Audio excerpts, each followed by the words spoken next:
Want to see what tomato powder looks like? We made tomato powder. This is what can happen if you put tomatoes on a tray for 30 hours in the freeze dryer. Let me show you, because it's kind of fun. For 30 hours, you too could have a styrofoam block of tomato powder. Right? Peekaboo, peekaboo. Now, we're going to break it up, and we're going to put it in a Ziploc bag. But I'm going to do that on the other counter. So, I'll meet you back here. I mean, you might want to see this. Yeah. You just break it. But you kind of got to work fast because I live in a humid area. And, you know, if you don't work fast, it just reconstitutes into sticky tomato powder. And then tomato soup. Okay, let's put it in the bag. Ooh, I made a tower of tomato styrofoam. I need to take a picture of that. I'll be right back. So now that you put it in your Ziploc bag, you seal it shut, and then you get to beat the heck out of it. You might be asking why I'm doing it this way. Because if you put it in a blender and you add friction and stuff to it, it becomes a sticky mess. And then you introduce some moisture into your tomato powder. And you really don't want to introduce moisture into your tomato, into any freeze-dried product. So just have fun.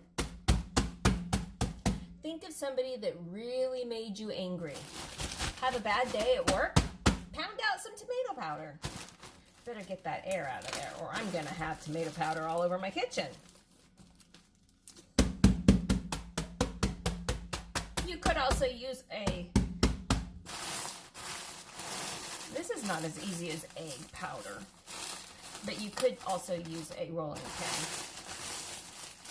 You see, look at the end. See, I did reduce this down, so I put it on the burner, boiled all the tomatoes, and then reduced it down. There we go. Now we're getting somewhere. So this is what it looks like when you're all done. That big, huge styrofoam block. Yep, this is all there is. So I downgraded my jar size.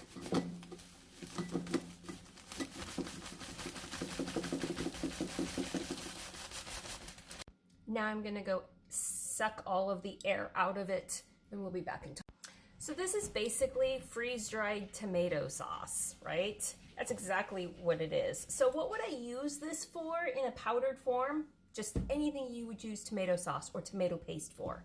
Because all you would have to do is add water to it or add it to soups in the dry form, and it'll reconstitute and it'll add tomato flavor, tomato color, tomato anything to whatever you're cooking. So there you go. Leftover tomatoes that I didn't have a need for, I stuck on a freeze dryer tray. You could also dehydrate this. Don't even for a minute think you need to have a freeze dryer just for this. You can dehydrate it also. But 30 hours in the freeze dryer with my humidity and my temperatures, which were in the 60s, and that's what I got. You guys have a great day out there. Now you know what I know.